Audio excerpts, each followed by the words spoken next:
ఈ వీడియో చూసే ముందు జై శ్రీరామ్ అని కామెంట్ చేయండి. మన హిందూ ధర్మంలో ఏకాదశి తిథి అంటే విష్ణుమూర్తికి చాలా ప్రీతికరమైన రోజు. విష్ణుదేవునికి అంకితం చేయబడింది కాబట్టి ఈ నెలలో సెప్టెంబర్ 28వ తేదీన శనివారం రోజు ఏకాదశి వచ్చింది. శనివారం రోజు ఏకాదశి రావడం చాలా విశేషం.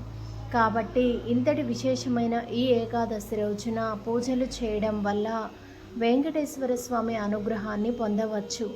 అలాగే ఈ సంవత్సరం ఏకాదశి తిథి పితృపక్షం సమయంలో వచ్చింది కాబట్టి ఈ ఏకాదశి తిథికి చాలా శక్తివంతమైనది. ఈ రోజున చేసే పూజల వలన మహావిష్ణువు అనుగ్రహంతో పాటు మీ పూర్వీకుల ఆశీర్వాదాన్ని కూడా పొందవచ్చు. కాబట్టి ఈ ఏకాదశి రోజున వెంకటేశ్వర స్వామిని ఎలా పూజించాలి, ఏ నియమాలు పాటించాలి అనే విషయాల గురించి ఈ వీడియోలో తెలుసుకుందాం. ముందుగా ఈ వీడియోకి ఒక లైక్ కొట్టి మా ఛానల్ని సబ్స్క్రైబ్ చేసుకొని సపోర్ట్ చేయండి. ఈ శనివారం రోజున ఇంట్లో పూజ చేసే స్త్రీలు బ్రహ్మ ముహూర్తంలో పూజ చేస్తే చాలా మంచిది. ఉదయం 3 గంటల నుంచి 5 గంటల సమయాన్ని బ్రహ్మ ముహూర్తం అని అంటారు. కాబట్టి ఈ సమయంలో పూజ చేసుకుంటే కోటి జన్మల పుణ్య ఫలితం లభిస్తుంది. బ్రహ్మ ముహూర్తంలో పూజ చేయలేని వాళ్ళు ఉదయం 10 గంటల్లోపు ఇంట్లో పూజ చేసుకోవచ్చు. ఉదయం పూజ చేయడం కుదరని వాళ్ళు సాయంత్రం 6 దాటిన తర్వాత 8 గంటల లోపు పూజ చేసుకుంటే విశేషమైన ఫలితం ఉంటుంది. పూజ చేసే స్త్రీలు తలస్నానం చేసి ఇంటిని శుభ్రం చేసుకోవాలి. ఈ రోజున స్నానం చేసేటప్పుడు నీటిలో కొంచెం పసుపు వేసుకొని స్నానం చేస్తే మీ జాతకంలో ఉన్న దురదృష్టం మొత్తం తొలగిపోయి అదృష్టం ప్రాప్తిస్తుంది. అలాగే గడపలకు పసుపు రాసుకొని కుంకుమ బొట్లు పెట్టి ఇంటి ముందు ముగ్గు వేసుకోవాలి. ఇలా ప్రారంభించే ముందు ఇల్లంతా కూడా పసుపు నీళ్లు చల్లుకొని పూజ గదిలో ఉన్న దేవుని పటాలను శుభ్రం చేసి కుంకుమ బొట్లు పెట్టి పూలతో దేవుని పటాలను అలంకరించుకోవాలి. అలాగే మీ పూజ గది ముందు అష్టదళ ముగ్గును వేసి పూజ ప్రారంభించుకోవాలి. ముందుగా ఒక చెక్క పీటను వేసుకొని దాని మీద ఒక ఎర్రటి వస్త్రం వేసి వెంకటేశ్వర స్వామి పటాన్ని పెట్టుకోవాలి. ముందుగా వెంకటేశ్వర స్వామి పటాన్ని నిండుగా అలంకరించుకోండి. వెంకటేశ్వర స్వామి పటానికి తులసి మాల వేస్తే చాలా మంచిది. తులసి మాల లేని వాళ్ళు కొన్ని తులసి దళాలను తెచ్చుకొని స్వామివారి పటం ముందు పెట్టుకోవాలి. ఆడవాళ్ళు తులసి ఆకులను తుంచకూడదు.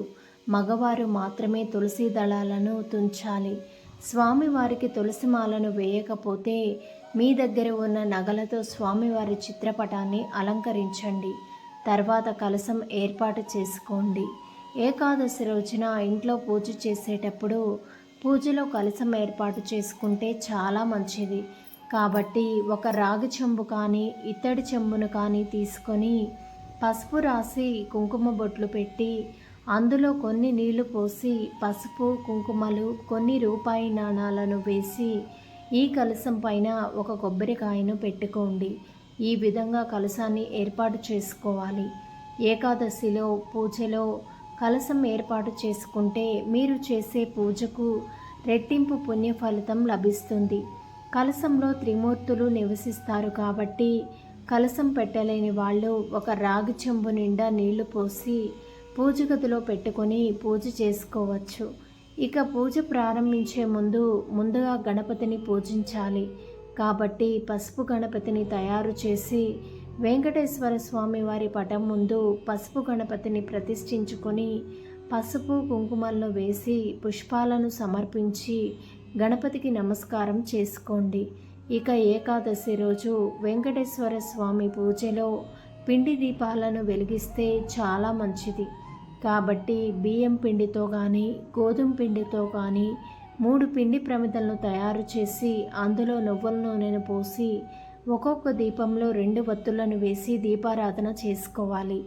అగ్గిపుల్లతో దీపాన్ని అస్సలు వెలిగించకూడదు. కాబట్టి ఏకహారతితో కానీ అగరబత్తితో కానీ దీపాన్ని వెలిగించండి. ఇలా 3 పిండి దీపాలను వెలిగించిన తర్వాత దీపాలకు పుష్పాలను సమర్పించి నమస్కారం చేసుకోండి. గన్నేరు పూలతో దేవుణ్ణి పూజిస్తే 1000 గోవులను దానం చేసినంత పుణ్య ఫలితం లభిస్తుంది. గులాబీ పూలతో పూజిస్తే డబ్బు కష్టాలన్నీ కూడా తీరిపోతాయి. చామంతి పూలతో పూజిస్తే ఆయురారోగ్యాలు అష్టైశ్వర్యాలు చేకూరుతాయి. ఇంట్లో నిలబడి అసలు పూజ చేయకూడదు. చక్కగా కూర్చొని పూజ చేసుకోవాలి. పూజ చేసేటప్పుడు గోవిందనామాలు కానీ విష్ణు సహస్రనామం కానీ జపించండి. లేదా ఓం గోవిందాయ నమః అనే మంత్రాన్ని చదువుతూ స్వామివారిని పూజించండి. ఇక పూజలో నైవేద్యంగా బెల్లం పానకాన్ని సమర్పిస్తే చాలా మంచిది. లేదా పండ్లను సమర్పించవచ్చు. చివరగా స్వామివారికి హారతి ఇచ్చి ధూపం వేసి 3 ప్రదక్షిణలు చేసి స్వామివారికి నమస్కారం చేసుకోండి. అలాగే మీ పూజ గదిలో ఉన్న అక్షింతలను తలపైన వేసుకోండి. ఈ విధంగా ఉదయం దీపారాధన చేసి సాయంత్రం 6 దాటిన తర్వాత స్నానం చేసి స్వామివారికి దీపం వెలిగించి కలశం మీద ఉన్న కొబ్బరికాయను తీసి స్వామివారికి నమస్కారం చేసుకొని కొబ్బరికాయలు పగలగొట్టి వెంకటేశ్వర స్వామికి నైవేద్యంగా సమర్పించండి. చివరగా పసుపు గణపతిని కదిలించి స్వామివారికి నమస్కారం చేసుకోండి. విష్ణుదేవుని భార్య అయినటువంటి లక్ష్మీదేవి ఏకాదశి రోజున సాయంత్రం సమయంలో భూమిపై సంచరిస్తూ ఉంటుంది. కాబట్టి ఈ ఏకాదశి రోజున మీ ఇంటి గడపకు 2 వైపులా దీపాలను వెలిగిస్తే మీ ఇంట్లోకి ఖచ్చితంగా లక్ష్మీదేవి అడుగు పెడుతుంది. ఈ ఏకాదశి రోజున ఇంట్లో పూజ చేయలేని వాళ్ళు ఏదైనా దేవాలయానికి వెళ్ళి రావి చెట్టుకు ప్రదక్షిణలు చేస్తే మీ ఇంటిపై దేవతల ఆశీర్వాదం ఉంటుంది. మీ ఇంట్లో పుష్కలంగా డబ్బు కూడా ఉంటుంది. ఈ ఏకాదశి రోజు ఒక నిమ్మకాయను తీసుకొని కుంకుమ బొట్టు పెట్టి పూజ గదిలో వెంకటేశ్వర స్వామి పటం ముందు ఉంచి అక్షింతలు వేసి నమస్కారం చేసుకోండి. తర్వాత ఈ నిమ్మకాయను తీసి ఒక వస్త్రంలో కట్టి మీ ఇంటి ముందు కట్టండి. ఇలా ఎవరైతే చేస్తారో అలాంటి ఇళ్లలో లక్ష్మీదేవి స్థిర నివాసం ఉంటుంది. మీరు త్వరలోనే ధనవంతులు అయ్యే అవకాశం కూడా ఉంది. ఈ విధంగా ఏకాదశి వ్రతాన్ని ఆచరిస్తే మీ జీవితంలో ఉన్న కష్టాలన్నీ తీరిపోతాయి. కోరిన కోరికలు కూడా వెంటనే నెరవేరుతాయి. ఏకాదశి సందర్భంగా మీ పూర్వీకుల పేరిట దాన ధర్మాలు చేయడం వల్ల పూర్వీకులు మోక్ష ప్రాప్తిని పొందుతారు. ధన్యవాదములు. ఈ వీడియోని లైక్ చేసి మా ఛానల్ని సబ్స్క్రైబ్ చేసుకొని సపోర్ట్ చేయండి. అలానే ఈ వీడియోని ఎవరైతే చివరి వరకు చూస్తారో ఓం నమో వెంకటేశాయ అని తప్పకుండా కామెంట్ చేయండి.